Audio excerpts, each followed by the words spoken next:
You know, we are being asked by the experts to go back to basics: drink water, sleep, eat well, eat the traditional foods which we thought were really not the foods. It's so interesting how life is turning around. And so today I want to talk a little bit about sleep. It's been one of the areas that I encourage a lot of our leaders. If you don't have a pre sleep routine, chances are you won't sleep well. I think we now have sleep experts, their careers that have come out of the fact that people are sleep deprived. A lot of people are struggling with a sleep debt. And as a result, your emotional intelligence, your emotional agility, your ability to think clearly is severely compromised. And so, as part of Rise School, one of the things we are focusing on in our Rise Masterclass is to help each and every one of our risers, those leaders from all over the world who are choosing to do the Rise Masterclass starting in February, to actually figure out how they can be optimal by learning how to manage 5 dimensions of well-being. And sleep is one that actually cuts across the 5 dimensions of well being. Sleep affects your physical health, sleep affects your mental well being, sleep affects your emotions, sleep even affects your spiritual goals and your relationship with God, and sleep certainly affects the way you manage your money. So if you can focus on figuring out how to get 7 to 8 hours of sleep, deep sleep, it'll change everything in terms of how you respond rather than react, and how you make decisions, and how you choose to live your life and to lead others and yourself. So let's talk a little bit about what sleep should look like in terms of your pre-sleep routines. I've spent quite a bit of time researching on this because I have been blessed with the ability to sleep well by and large. But I think sometimes as you grow less young, sometimes you start to then carry a lot of things in your mind. So the first thing I want to encourage you to do is journal. Journal what happened during the day, journal what you're ranting and upset about, journal what you're grateful about.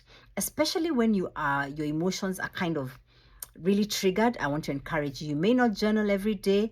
Consistent journaling requires a lot of habitual practice, but at least see if you can journal a couple of things every day. And perhaps a question or a set of questions I could encourage you to think about is: one, what went well today? What were the roses today? Two, what didn't go well today? What are the thorns today? And three, what can I do better tomorrow? Yeah, what can I do better tomorrow? Because remember, we are taking personal responsibility for what we're doing. So the first thing, journal. Write down, especially when you've had a long, hard day, choose to journal. The second thing, aim to eat 3 hours before you sleep. If you sleep at 10, your last meal should be at 7. Okay? Because your body needs to digest that food.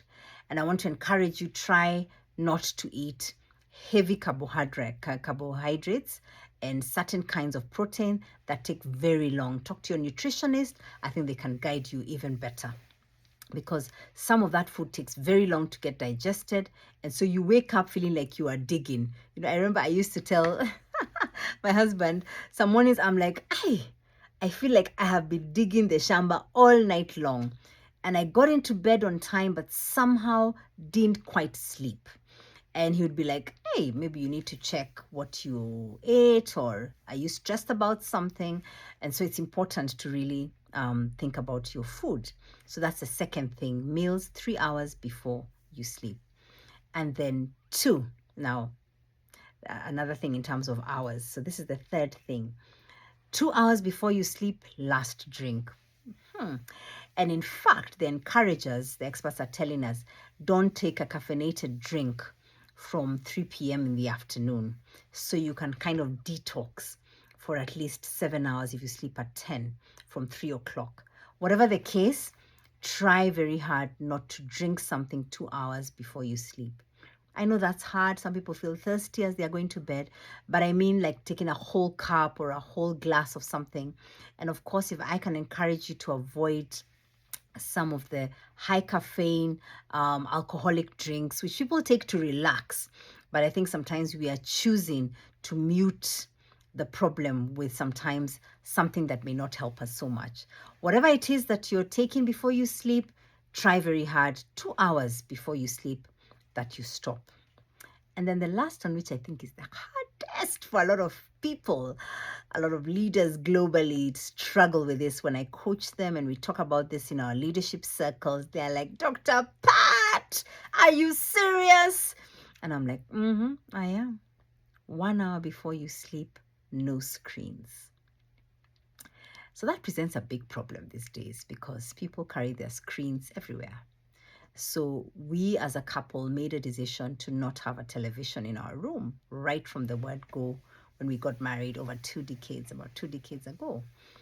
And it's been great to just not have. I always felt like a TV is like a third person, a fourth person, five. With all the shows now, it's so much more.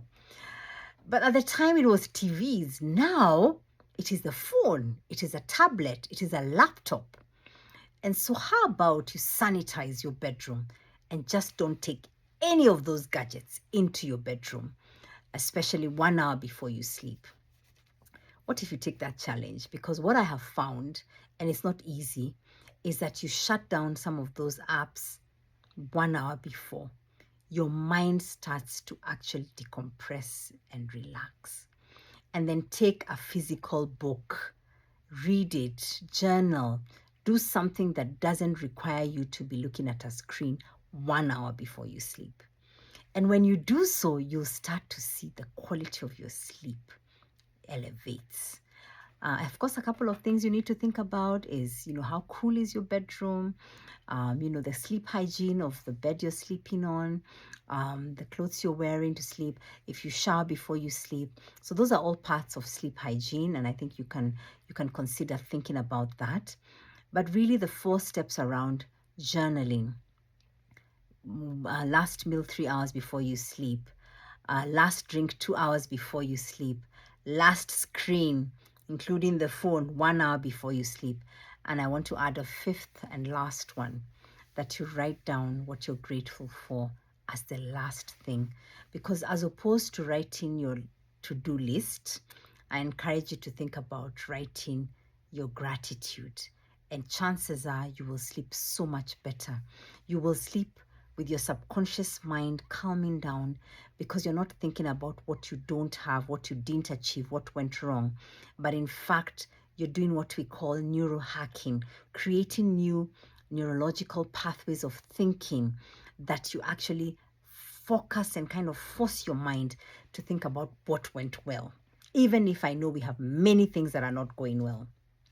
And so if you can think about those 5 areas of how to actually improve and elevate your sleep rituals, I can guarantee you will not be sending angry emails and texts because you're calmer. You will choose to respond rather than react. For ladies and gentlemen, but let me talk to my sisters, your skin clears out.